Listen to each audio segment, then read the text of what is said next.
आज हम लोग हिंदी के महत्वपूर्ण प्रश्न पर चर्चा करेंगे जो बार बार परीक्षाओं में पूछे जाते रहते हैं। पहला प्रश्न है, आदिकाल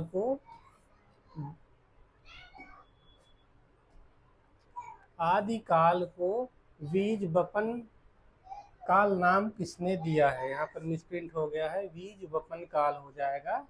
तो आदिकाल को बीज वपन नाम किसने दिया? आचार्य रामचंद्र शुक्ल ने, महावीर प्रसाद द्विवेदी ने, मिश्र बंधु ने या राम कुमार वर्मा ने? इसका उत्तर क्या हो जाएगा? कमेंट करिए, इसका उत्तर क्या हो जाएगा? हिंदी साहित्य के आदिकाल को बीज वपन काल किसने नाम दिया है? तो उत्तर हो जाएगा महावीर प्रसाद द्विवेदी ने। ठीक है। अगला प्रश्न है, इसको देख लेते हैं। आचार्य रामचंद्र शुक्ल आदिकाल को क्या कहते हैं? वीर गाथा काल कहते हैं। ठीक है, वीर गाथा काल नाम देते हैं।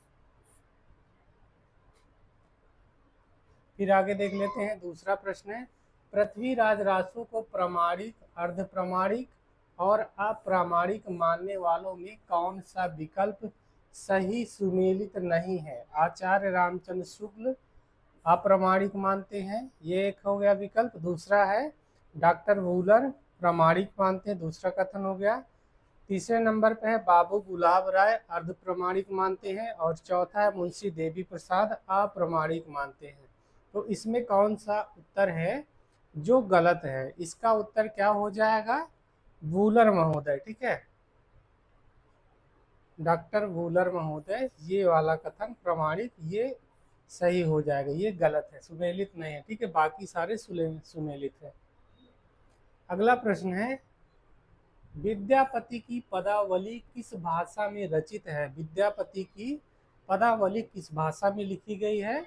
अवधी भाषा में, मैथिली में, ब्रजभाषा में या राजस्थानी में? इसका उत्तर क्या हो जाएगा? कमेंट करिए। विद्यापति की पदावली किस भाषा में रचित है? तो इसका उत्तर क्या हो जाएगा? उत्तर हो जाएगा मैथिली भाषा में। ठीक है, विद्यापति की जो पदावली है मैथिली भाषा में लिखी गई है। विद्यापति की और रचनाएं देख लेते हैं, ये भी पूछा जाता है।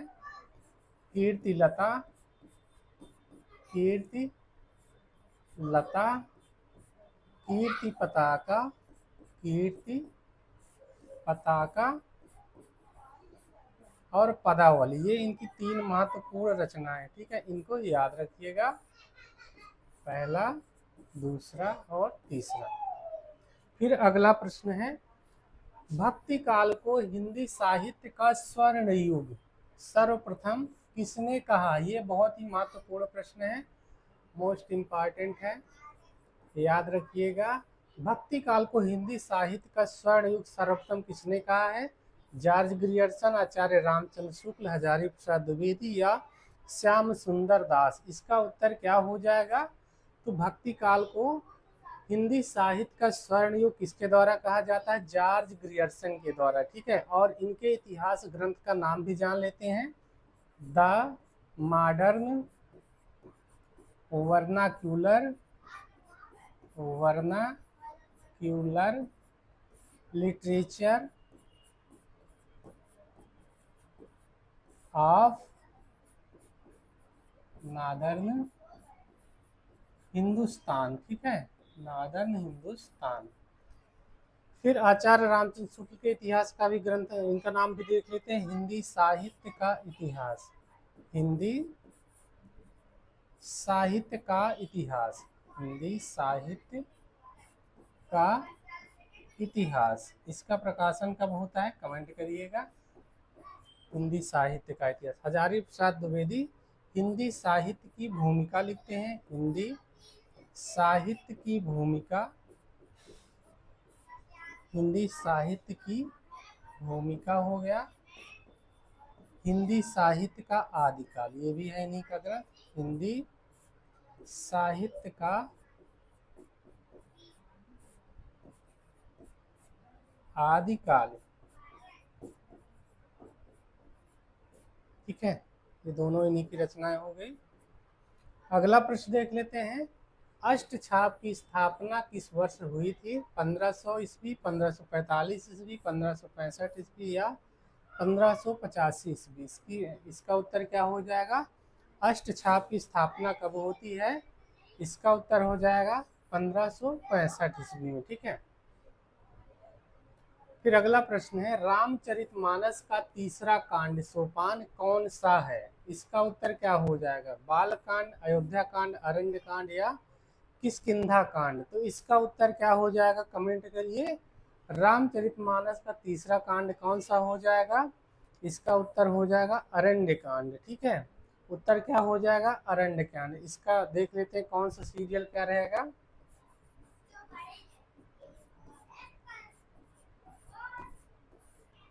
ठीक है, बाल कांड, बाल कांड, अरण्य कांड, सॉरी अयोध्या कांड है, बाल कांड, इसके बाद आएगा अयोध्या कांड, अयोध्या कांड, इसके बाद तीसरे नंबर पे आएगा अरण्य कांड, अरण्य कांड, फिर इसके बाद है किष्किंधा कांड, किष्किंधा कांड। ठीक है, इसके बाद है सुंदर कांड, सुंदर कांड, इसके बाद है लंका कांड,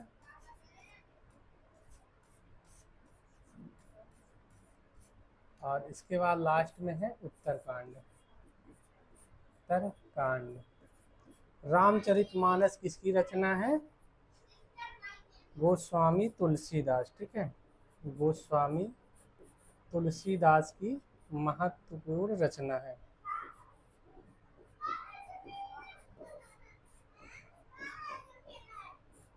यह अवधी भाषा में लिखी गई है। ये भी देख लेते हैं, अवधी भाषा की रचना है। फिर अगला प्रश्न है, दुल्हन गाओ मंगलचार हम घर आए राजा राम भरतार। यह पंक्ति किसकी है? सूरदास, कबीरदास, तुलसीदास या मीराबाई? इसका उत्तर क्या हो जाएगा? दुल्हन गाओ मंगलचार हम घर आए राजा राम भरतार। यह पंक्तियाँ किसके द्वारा लिखी गई? तो इसका उत्तर हो जाएगा कबीरदास के द्वारा लिखी गई। ठीक है, और कबीरदास की रचना भी देख लेते हैं। बीजक नाम से इनकी रचनाओं का संकलन किया गया, बीजक नाम से। ठीक है, और इसमें इनकी साखी, शबद और रामायणी का संकलन किया गया है। धर्मदास इनके शिष्य हैं, उन्हीं के द्वारा इसका संकलन किया गया। ठीक है, धर्मदास। सूरदास की रचना क्या है? सूरसागर, सूरसागर, सूरसारावली, सूरसारावली और साहित्य लहरी, साहित्य लहरी। तुलसीदास की रचना देख ही चुके हैं, रामचरितमानस, रामचरितमानस। ठीक है, ये महत्वपूर्ण रचना है। इसके बाद और भी कई रचनाएं हैं, विनय पत्रिका हो गई, कवितावली, गीतावली। फिर अगला प्रश्न देख लेते हैं, रहीमन धागा प्रेम का मत तोड़ो चटकाए, इस दोहे में कौन सा अलंकार है? श्लेष, यमक, अनुप्रास या दृष्टांत? इसका उत्तर क्या हो जाएगा? रहीमन धागा प्रेम का मत तोड़ो चटकाए, इसमें कौन सा अलंकार हो जाएगा? श्लेष अलंकार हो जाएगा। ठीक है, श्लेष का अर्थ होता है चिपका हुआ, जहाँ एक से अधिक अर्थ निकलते हैं। चिपका हुआ, एक शब्द के कई अर्थ निकलेंगे। फिर अगला प्रश्न है, बिहारी सतसई में मुख्य रूप से किस छंद का प्रयोग हुआ है? बिहारी सतसई में मुख्य रूप से किस छंद का प्रयोग हुआ है? चौपाई, कुंडलिया, दोहा या रोला? तो उत्तर क्या हो जाएगा? दोहा। बिहारी सतसई में मुख्य रूप से किस छंद का प्रयोग किया गया? दोहा छंद का। और इसमें कुल दोहे कितने हैं? कुल दोहे कितने हैं? 713 कुछ लोग मानते हैं और कुछ लोग 719। ठीक है, बिहारी सतसई रचना किसकी है? तो रीति काल के प्रसिद्ध रीत सिद्ध कवि बिहारी की रचना है। ठीक है, रीत सिद्ध कवि, रीति सिद्ध कवि बिहारी की रचना मानी जाती है। ठीक है, फिर अगला प्रश्न है, रीति मुक्त धारा के प्रमुख कवि कौन है? रीति मुक्त धारा के प्रमुख कवि कौन है? केशवदास, चिंतामणि, घनानंद या बिहारी? रीति मुक्त पूछ रहा है। ठीक है, तो रीति मुक्त धारा के प्रमुख कवि कौन है? घनानंद है। ठीक है, और रीति काल का वर्गीकरण 3 भाग में किया गया। रीति काल को 3 भागों में बांटा गया। ठीक है, पहला हो गया रीतिबद्ध कवि, रीतिबद्ध कवि। दूसरा है रीति सिद्ध कवि, रीति सिद्ध कवि। और इसके बाद तीसरा है रीति मुक्त कवि, रीति मुक्त कवि। रीतिबद्ध कवि में बिहारी हो जाएंगे, बिहारी। और रीति मुक्त में 4 लोग हैं मुख्य रूप से, घनानंद, बोधा, आलम, ठाकुर। ये चारों रीति मुक्त कवि मुख्य रूप से माने जाते हैं। फिर अगला प्रश्न है, भारतेंदु हरिश्चंद्र का कौन सा नाटक मौलिक नहीं है? पूछ रहा है भारतेंदु का कौन सा नाटक मौलिक नहीं है? इसका उत्तर क्या हो जाएगा? अंधेर नगरी, नील देवी, दुर्लभ बंधु या प्रेम जोगनी? इसका उत्तर क्या हो जाएगा? कमेंट करिए। तो उत्तर हो जाएगा दुर्लभ बंधु। दुर्लभ बंधु जो नाटक है वह इनका अनुदित नाटक है। ठीक है, और ये शेक्सपियर के नाटक मर्चेंट ऑफ वेनिस का अनुवाद है। शेक्सपियर का नाटक है मर्चेंट ऑफ वेनिस, उसका अनुवाद है मर्चेंट ऑफ वेनिस, वेनिस का व्यापारी। ठीक है, फिर अगला प्रश्न देख लेते हैं, सरस्वती पत्रिका के संपादक के रूप में महावीर प्रसाद द्विवेदी ने किस वर्ष कार्यभार संभाला? सरस्वती के संपादक कब बनाए जाते हैं महावीर प्रसाद द्विवेदी? 1900, 1903, 1920 या 1910? इसका उत्तर क्या हो जाएगा? कमेंट करिए। सरस्वती पत्रिका के संपादक महावीर प्रसाद द्विवेदी कब बनाए जाते हैं? 1903 ईस्वी में बनाए जाते हैं। ठीक है, और कब तक रहते हैं? 1903 से लेकर 1920 तक इसका संपादन करते हैं। अगला प्रश्न है, कामायनी महाकाव्य में कुल कितने सर्ग हैं? 12, 14, 15, 18? इसका उत्तर क्या हो जाएगा? कामायनी में कुल कितने सर्ग हैं? सर्ग पूछ रहा है, तो उत्तर हो जाएगा 15 सर्ग। ठीक है, और 15 सर्ग कौन कौन से हैं देख लेते हैं। चिंता, आशा, श्रद्धा, काम, वासना, लज्जा,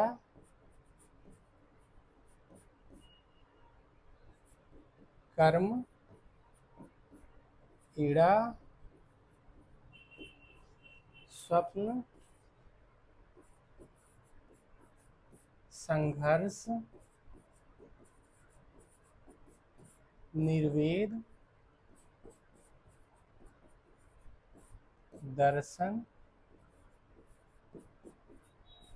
रहस्य,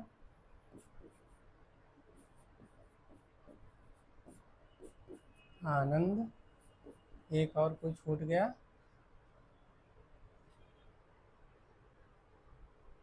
ईर्ष्या है। ठीक है, ईर्ष्या है, ईड़ा, ईर्ष्या।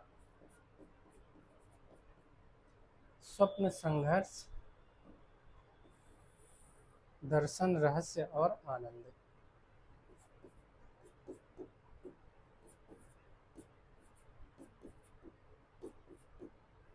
फिर अगला प्रश्न देखिए, ये 15 सर्ग हैं कामायनी की, और कामायनी की रचना किसके द्वारा की जाती है? छायावधी कवि जयशंकर प्रसाद। जयशंकर प्रसाद की महत्वपूर्ण रचना है कामायनी।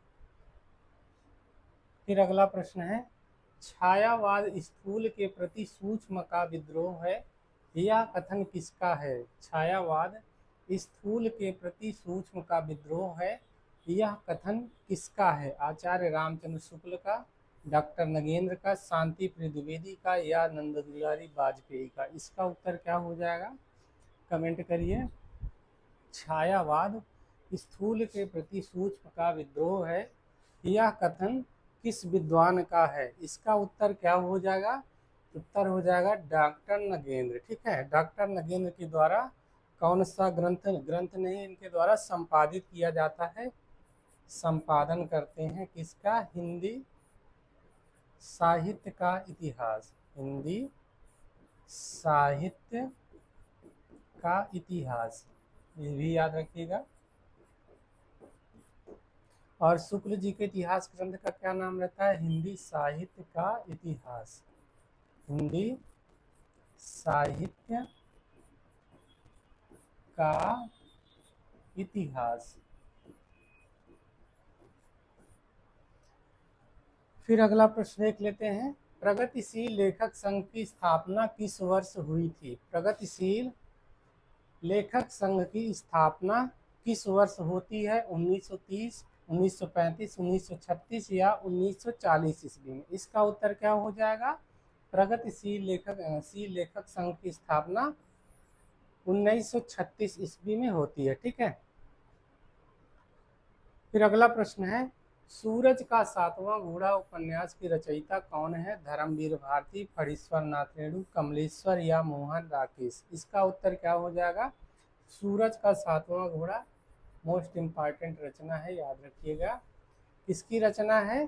कमेंट करिए। सूरज का सातवां घोड़ा, इसका उत्तर क्या हो जाएगा? धर्मवीर भारती। ठीक है। और फणीश्वर नाथ रेणु के द्वारा क्या लिखा जाता है? इनका प्रमुख उपन्यास है मैला आंचल। इसको भी याद रखिएगा, मैला आंचल। और कमलेश्वर का प्रमुख उपन्यास है कितने पाकिस्तान। कितने पाकिस्तान। ये सारी महत्वपूर्ण रचनाएं हैं। मोहन राकेश के 3 नाटक बहुत प्रसिद्ध हैं। आषाढ़ का एक दिन, आषाढ़ का एक दिन, और लहरों के राजहंस, लहरों के राजहंस। इसके बाद तीसरा कौन सा है? आधे अधूरे, आधे अधूरे। ये इनके 3 प्रमुख नाटक हैं जो परीक्षाओं में पूछे जाते हैं, याद रखिएगा। धर्मवीर भारती का एक नाटक है अंधा युग, ये भी बहुत महत्वपूर्ण नाटक है। ठीक है, इसको भी याद रखिएगा। फिर अगला प्रश्न है, गोदान उपन्यास का मुख्य पात्र कौन सा है? गोदान उपन्यास का मुख्य पात्र कौन है? होरी, मेहता, मालती या गोबर? इसका उत्तर क्या हो जाएगा? सबको पता है, क्या हो जाएगा? होरी हो जाएगा। ठीक है, होरी गोदान का मुख्य पात्र है। ठीक है, और इसकी पत्नी का नाम रहता है धनिया, धनिया। ठीक है, और गोबर इसका लड़का रहता है, पुत्र रहता है। और गोदान मुंशी प्रेमचंद के द्वारा लिखा गया प्रमुख उपन्यास है जो कृषक जीवन पर लिखा गया। ठीक है, मुंशी प्रेमचंद के द्वारा गोदान उपन्यास की रचना की जाती है। इनके अन्य उपन्यास भी देख लेते हैं। पहला है सेवा सदन, सेवा सदन, प्रेमाश्रय, प्रेमाश्रम, रंगभूमि, कर्मभूमि, कर्मभूमि, निर्मला,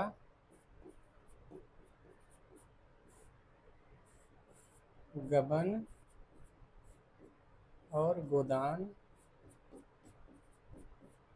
इनका एक उपन्यास मंगल सूत्र भी है जो अपूर्ण है, ठीक है, मंगल सूत्र। ये प्रेमचंद के उपन्यास हैं। सेवा सदन, प्रेमाश्रम, रंगभूमि, कर्मभूमि, निर्मला, गबन, गोदान और मंगल सूत्र ये जो है अपूर्ण नाटक, अपूर्ण उपन्यास है। फिर इसके बाद अगला प्रश्न देख लेते हैं। आषाढ़ का एक दिन नाटक के रचनाकार कौन है? आषाढ़ का एक दिन नाटक के रचनाकार कौन है? लक्ष्मी नारायण लाल, मोहन राकेश, उपेंद्र नाथ अश्क या भारतेंदु हरिश्चंद्र। इसका उत्तर क्या हो जाएगा? आषाढ़ का एक दिन किसकी रचना है? मोहन राकेश की रचना है, ठीक है। इनका प्रमुख नाटक है आषाढ़ का एक दिन। इनके द्वारा 3 नाटक लिखे जाते हैं। पहला हो गया आषाढ़ का एक दिन, आषाढ़ का एक दिन। इसके बाद दूसरा नाटक है लहरों के राजहंस, लहरों के राजहंस। और तीसरा है आधे अधूरे, आधे अधूरे।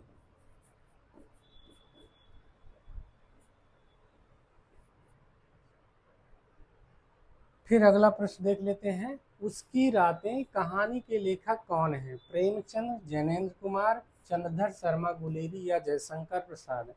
इसका उत्तर क्या हो जाएगा? उसकी रातें, उसकी नहीं है, पूस की रात है यहाँ पर, पूस की रात प्रिंट हो गया है। पूस की रात कहानी के लेखक कौन है? इसका उत्तर क्या हो जाएगा? मुंशी प्रेमचंद, ठीक है। मुंशी प्रेमचंद की प्रमुख कहानी है पूस की रात, ठीक है, याद रखिएगा। अगला प्रश्न है आवारा मसीहा किसकी जीवनी है? बंकिम चंद्र चटर्जी, शरद चंद्र चट्टोपाध्याय, रविंद्रनाथ टैगोर या प्रेमचंद्र। इसका उत्तर क्या हो जाएगा? तो आवारा मसीहा किसकी जीवनी रहती है? शरद चंद्र चट्टोपाध्याय की जीवनी है, ठीक है। और किसके द्वारा लिखी जाती है ये भी पूछा जाता है। तो ये आवारा मसीहा विष्णु प्रभाकर के द्वारा लिखी जाती है, ठीक है, विष्णु प्रभाकर, याद रखिएगा, मोस्ट इम्पॉर्टेंट है, अक्सर पूछी जाती है। आवारा मसीहा किसकी रचना है? विष्णु प्रभाकर की है। और जीवनी किसकी है? शरदचंद्र चट्टोपाध्याय की, जो बंगला कथाकार है, ठीक है। अगला प्रश्न है हिंदी किस भाषा परिवार की भाषा है? हिंदी किस भाषा परिवार की भाषा है? द्रविड़ परिवार, भारूपीय परिवार, राष्ट्रिक परिवार या चीनी तिब्बती परिवार। इसका उत्तर क्या हो जाएगा? कमेंट करिए। हिंदी किस भाषा परिवार की भाषा है? तो उत्तर हो जाएगा भारोपी परिवार की भाषा, ठीक है। हिंदी किस भाषा परिवार की भाषा है? भारोपी परिवार की। फिर अगला प्रश्न है हिंदी दिवस प्रति वर्ष कब मनाया जाता है? हिंदी दिवस प्रति वर्ष कब मनाया जाता है? 14 सितंबर, 10 जनवरी, 14 नवंबर या 15 अगस्त। इसका उत्तर क्या हो जाएगा? तो हिंदी दिवस प्रति वर्ष 14 सितंबर को मनाया जाता है, ठीक है, याद रखिएगा। अगला प्रश्न है संविधान की किस अनुसूची में 8वीं अनुसूची के अंतर्गत 22 भाषाओं को मान्यता दी गई है? अनुसूची पूछ रहा है 7वीं, 8वीं, 9वीं या 10वीं। इसका उत्तर क्या हो जाएगा? तो 8वीं अनुसूची में क्या किया गया है? संविधान की 22 भाषाओं को मान्यता दी गई है, ठीक है।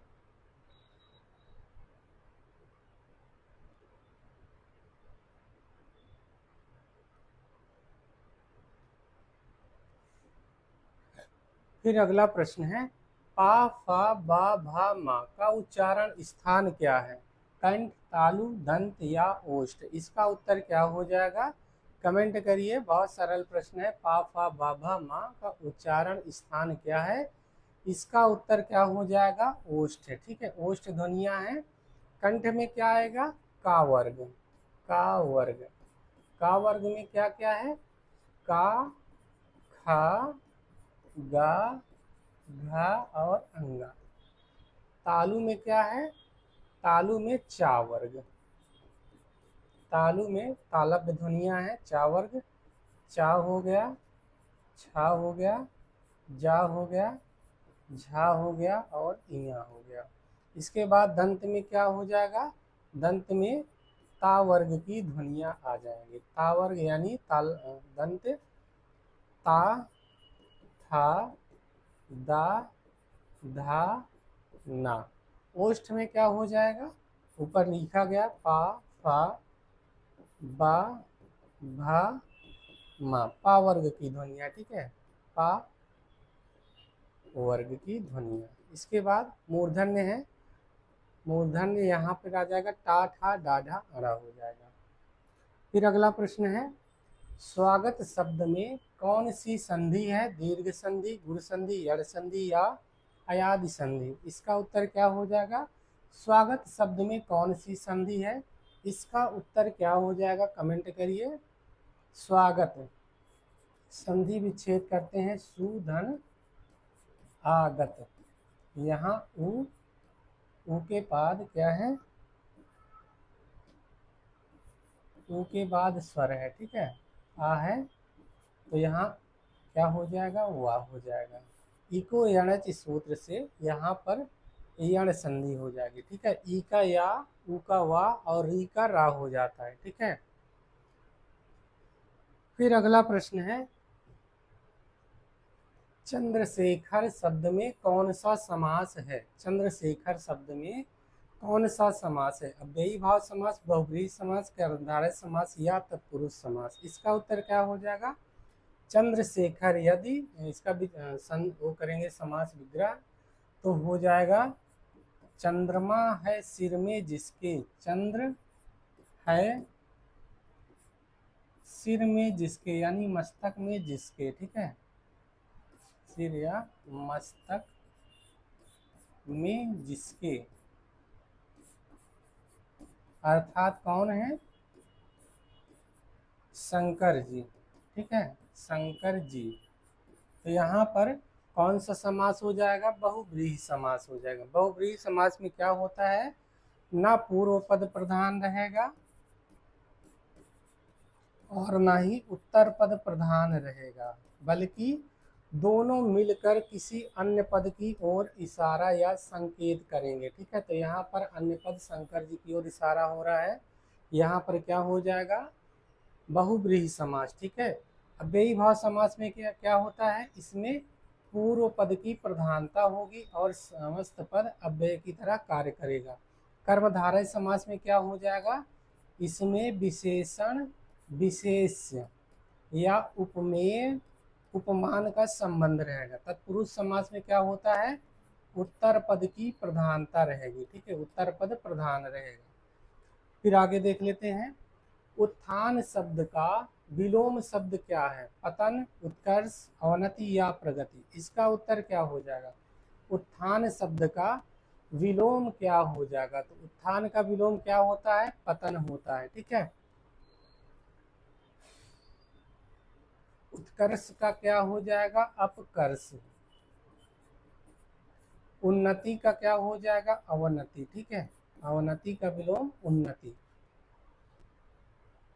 फिर अगला प्रश्न है, जो सब कुछ जानता हो उसके लिए एक शब्द क्या होगा, जो सब कुछ जानता है उसके लिए एक शब्द क्या बनता है। इसका उत्तर क्या हो जाएगा, अल्पज्ञ, सर्वज्ञ, बहुज्ञ या अज्ञ। इसका उत्तर क्या हो जाएगा, तो सब कुछ जानता है उसे क्या कहेंगे, अल्पज्ञ कहेंगे, ठीक है। जो बहुत जानता है बहुज्ञ, जो कम जानेगा उसे अल्पज्ञ, ठीक है। अगला प्रश्न है, अंगूठा दिखाना मुहावरे का सही अर्थ क्या है, मदद से इनकार करना, चिढ़ाना, धोखा देना या अंगूठा चूमना। इसका उत्तर क्या हो जाएगा, अंगूठा दिखाना यानी मदद करने से इनकार कर देना हो जाएगा। अगला प्रश्न है, शुद्ध वर्तनी वाला शब्द चुनिए, कवयित्री, कवियत्री, कवयित्री, कवित्री या कवियत्री। इसका उत्तर क्या हो जाएगा, अक्सर ये प्रश्न पूछा जाता है, ठीक है, इसको याद रखिएगा। तो कैसे शुद्ध लिखा जाएगा, कवयित्री, ठीक है, बा वाला उत्तर सही हो जाएगा, कवयित्री। और ये कवि का स्त्रीलिंग शब्द है, ठीक है। फिर अगला प्रश्न है, रस सूत्र के जनक आचार्य कौन माने जाते हैं? रस सूत्र का जनक कौन माना जाता है? भरत मुनि, विश्वनाथ, मम्मट या आनंदवर्धन? इसका उत्तर क्या हो जाएगा? रस सूत्र के जनक कौन माने जाते हैं? आचार्य भरत मुनि माने जाते हैं। और इनके ग्रंथ का नाम क्या रहता है? नाट्य शास्त्र। नाट्य शास्त्र। नाट्य शास्त्र को पंचम वेद भी कहा जाता है। पंचम वेद भी कहा जाता है, ये भी याद रखिएगा। मम्मट की रचना काव्य प्रकाश है। काव्य प्रकाश है। विश्वनाथ का क्या है? साहित्य दर्पण। साहित्य दर्पण, ठीक है। फिर अगला प्रश्न है, भरत मुनि के अनुसार रसों की कुल संख्या कितनी है? भरत के मुनि के अनुसार रसों की कुल संख्या कितनी है? 8, 9, 10 या 11? ये प्रश्न बहुत महत्वपूर्ण है, अक्सर गलत भी हो जाता है क्योंकि हम लोग गलत आंसर लगा देते हैं। भरत मुनि रसों की संख्या कितनी मानते हैं? 8 मानते हैं, ठीक है। उत्तर 8 हो जाएगा। अगला प्रश्न है, करुण रस का स्थायी भाव क्या है? शोक, उत्साह, रति या भय? इसका उत्तर क्या हो जाएगा? करुण रस का स्थायी भाव क्या होता है? उत्तर हो जाएगा शोक, ठीक है। उत्तर क्या हो जाएगा? शोक हो जाएगा।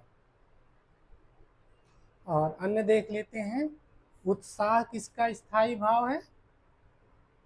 इसका क्या हो जाएगा? वीर रस।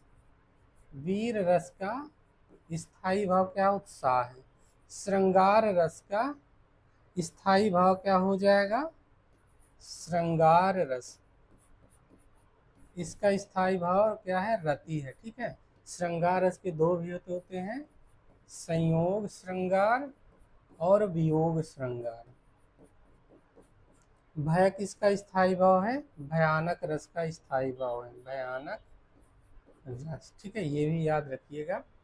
अगला प्रश्न है, रहीमन पानी राखिए बिन पानी सब सून में कौन सी शब्द शक्ति है? अभिधा, लक्षणा, व्यंजना या उपर्युक्त सभी? इसका उत्तर क्या हो जाएगा? रहीमन पानी राखिए बिन पानी सब चून सून, ठीक है। तो इसमें कौन सी शब्द शक्ति हो जाएगी? उत्तर हो जाएगा लक्षणा। फिर अगला प्रश्न है, सोता हुआ कुत्ता जाग गया में कौन सा शब्द शक्ति है? सोता हुआ कुत्ता जाग गया में कौन सा शब्द शक्ति है? अभिधा, लक्षणा, व्यंजना या कोई नहीं? इसका उत्तर क्या हो जाएगा? इसका उत्तर क्या हो जाएगा? कमेंट करिए। सोता हुआ कुत्ता जाग उठा, इसमें सीधे सीधे अर्थ निकलेगा तो अभिधा हो जाएगा, नहीं तो व्यंजना हो जाएगा, ठीक है। किसी पर व्यंग करेंगे तो व्यंजना हो जाएगा। फिर अगला प्रश्न है,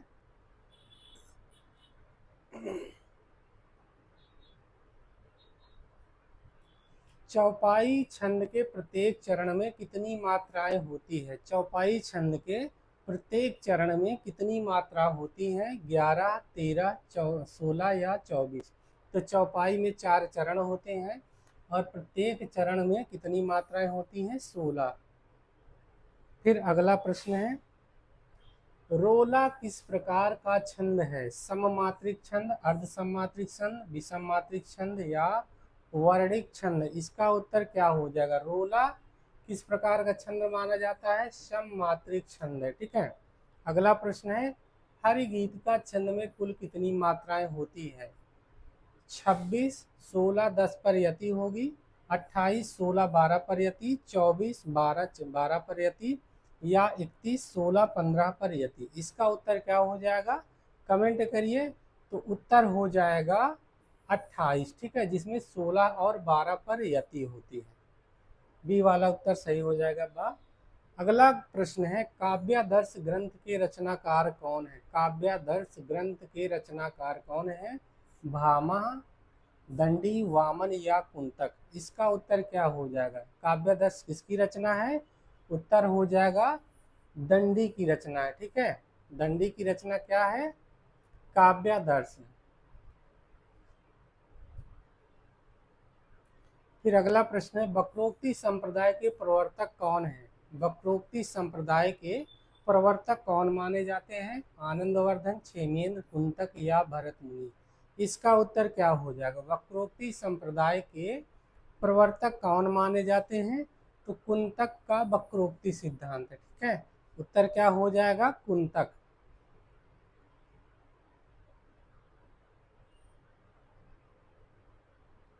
आनंदवर्धन, इनका भी संप्रदाय देख लेते हैं। आनंदवर्धन का ध्वनि संप्रदाय हो जाएगा। क्षेमेंद्र का औचित्य संप्रदाय हो जाएगा। औचित्य संप्रदाय। कुंतक का वक्रोक्ति हो गया, वक्रोक्ति। और भरत मुनि क्या है? रस। ठीक है, रस सिद्धांत। अगला प्रश्न है, आचार्य रामचंद्र शुक्ल ने हिंदी का पहला मौलिक उपन्यास किसे माना है? मोस्ट इम्पॉर्टेंट प्रश्न है। ठीक है, इसको याद रखिएगा। शुक्ल जी हिंदी साहित्य का पहला मौलिक उपन्यास किसे मानते हैं? परीक्षा गुरु, भाग्यवती गोदान या चंद्रकांता? इसका उत्तर क्या हो जाएगा? तो उत्तर हो जाएगा परीक्षा गुरु। शुक्ल जी क्या करते हैं? परीक्षा गुरु को पहला मौलिक उपन्यास मानते हैं। ठीक है, और परीक्षा गुरु किसकी रचना है? लाला निवास दास की रचना है। निवास दास की रचना है परीक्षा गुरु। ठीक है, श्रद्धा राम फुलौरी की क्या है? भाग्यवती। श्रद्धा राम फुलौरी, इनकी रचना क्या है? भाग्यवती। ये भी महत्वपूर्ण रचना, याद रखिएगा। गोदान मुंशी प्रेमचंद की रचना है। ठीक है, प्रेमचंद। इसके बाद चंद्रकांता किसकी रचना है? चंद्रकांता रचना किसकी है? कमेंट करिए। याद नहीं आ रहा है चंद्रकांता किसकी रचना है? कमेंट करिएगा।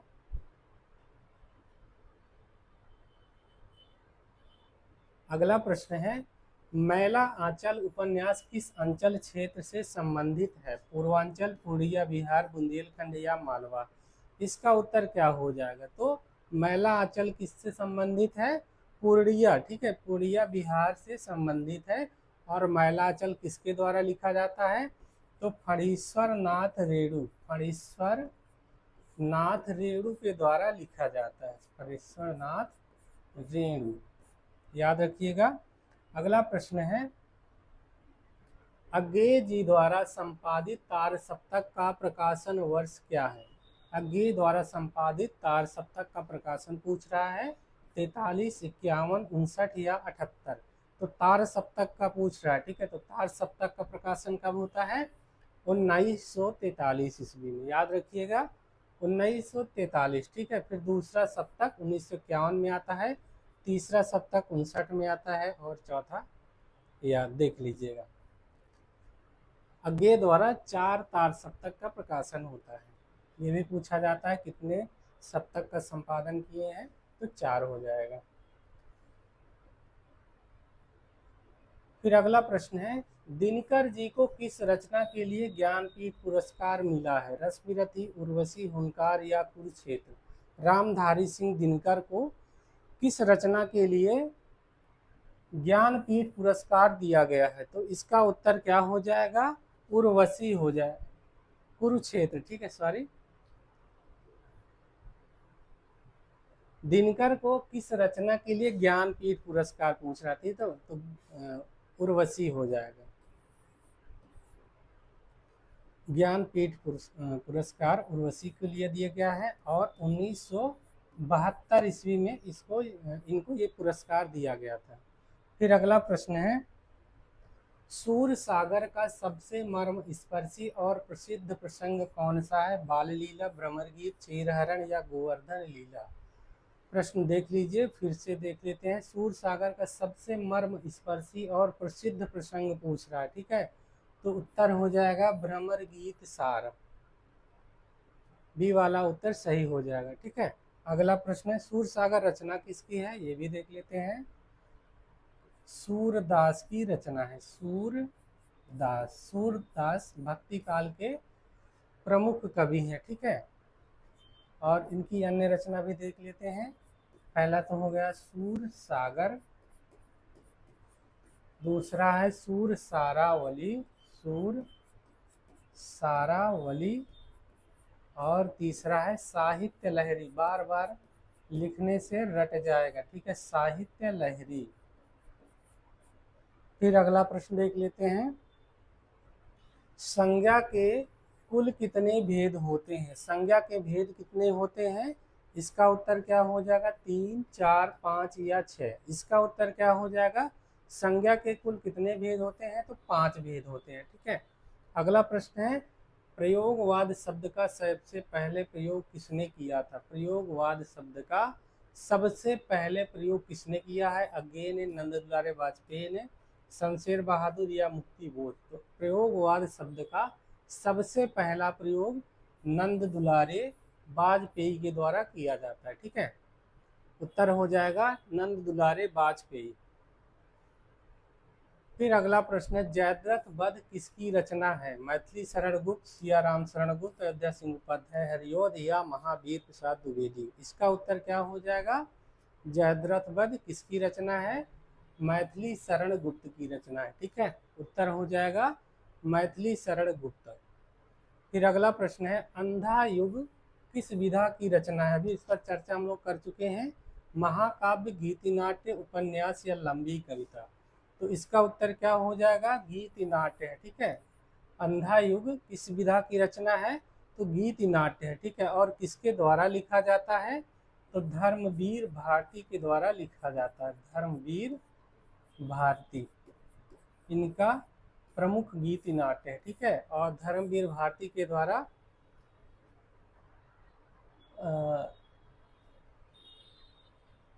उपन्यास एक लिखा जाता है, चर्चित है। कौन सा है? गुनाहों का देवता।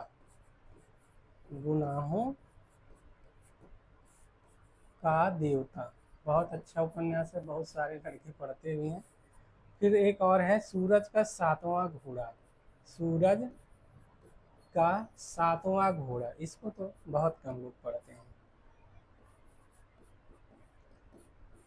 फिर अगला प्रश्न है, हिंदी के प्रथम समाचार पत्र उदंत मार्तंड का प्रकाशन कहाँ से होता है? दिल्ली, कलकत्ता, इलाहाबाद या वाराणसी? इसका उत्तर क्या हो जाएगा? तो हिंदी के प्रथम समाचार पत्र उदंत मार्तंड का प्रकाशन कहाँ से होता है? कलकत्ता से होता है। यदि पूछता है कहाँ से होता है तो कलकत्ता से होता है। यदि पूछा जाए कब प्रकाशित होता है तो उत्तर हो जाएगा, कब हो जाएगा? 1826 ईस्वी। 1826 ईस्वी से प्रकाशित होता है। ठीक है। 50 प्रश्न हो चुके हैं और ये एक प्रैक्टिस सेट हो गया है। फिर अगले नेक्स्ट प्रैक्टिस सेट में मिलते हैं।